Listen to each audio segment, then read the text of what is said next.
YouTube algorithm. So this has taken about 5 years to get to this point. But this is the Phantom V Fold. We actually did a collab with them, but then I've been using this phone and I found it very interesting, so I thought I'll do a full-fledged video on it. So it's got a really nice build quality. You've got a full aluminum frame, and they've got this really cool drop hinge, which is really robust. It closes with a reassuring snap, and in this white color, you've got a silicone leather, and you also get a black color, which is genuine leather, so you can pick between those two, and both of them are basically the same price, which is also not a low price, but it's 88,000 for a fully folding phone in comparison to what I think is about 1.5 lakhs for the previous generation of the Fold from Samsung. So here, what you have is a 2K OLED display with a 120 Hz, and it's got really nice colors, and you've got 1100 nits of brightness, so not the brightest. But on the front also you have a full HD display with again 1100 nits of brightness. This is also OLED 120 Hz. So both of them are 120 Hz. So the displays are really nice. The fingerprint sensor is also like crazy fast. Look at that. Let me close it. Crazy fast. So fingerprint sensor works well. You've got a stereo sound setup on both sides. This is basically the main speaker. This they're using as an additional audio output. So like if you're playing a video, it also does 1080p video, but that's basically this basically from this. It is compromised on several fronts. The build quality. So you're getting most of your sound from here, nothing from here. Problem is that not a lot of people like foldable phones. There is a good amount of people who are actually starting to like foldable phones, but I think this kind of product will make it more accessible. There has not really been innovation in the smartphone market for about 4 to 5 years. I mean, folding phones were more or less the latest innovation. So whether you get a vertical fold or a horizontal fold like this one, this has been the latest innovation so far. And the only other progress you see is with the processors and with those kind of things. So with this, you're getting a MediaTek 9000, Dimensity 9000, which is not a Snapdragon. It's not a flagship, full-fledged CPU, GPU combination on a chip, but the 9000 is fairly capable, and we've run benchmarks on this. So if you run it in Antutu, you're crossing 1 million, which is pretty common for flagship phones.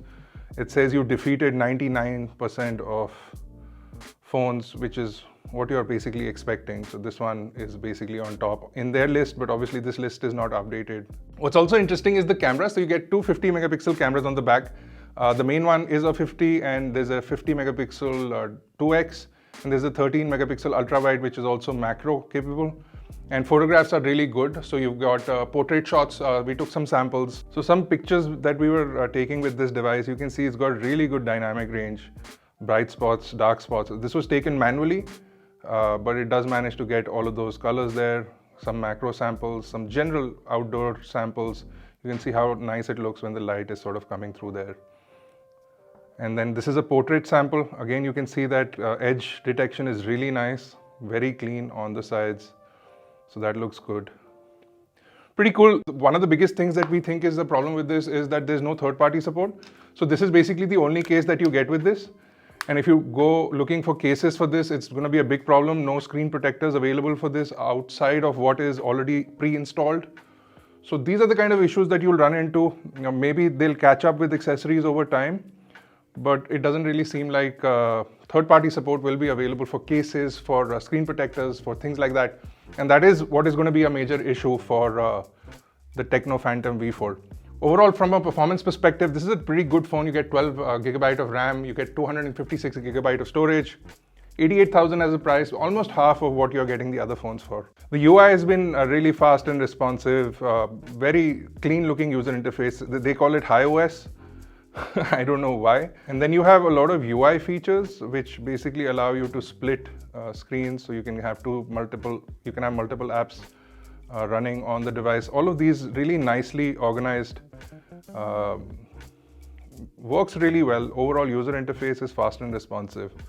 Couple of issues. Tecno has not really been a premium brand, so that is definitely a problem. I'm not too sure of what the service record for this company is, so that is definitely a problem. But the product itself seems really robust, and it seems like a good first attempt at making a really premium folding phone, which can actually give competition to some of the big guys. So that's our quick review of the Tecno Phantom V Fold. We had this device in the studio. I thought I'll make a video on this because it's been a really interesting device. And this case is a carbon fiber case, which also includes a kickstand. So you can put it down like this, and then pop socket. So you can hold it with your fingers at the back here to give you better access to a single-handed use operation. So all of that, pretty cool. We'll have it linked in the description below if you guys want to go check it out. And if you enjoyed the video, smash like, hit subscribe. I'll see you guys in the next one.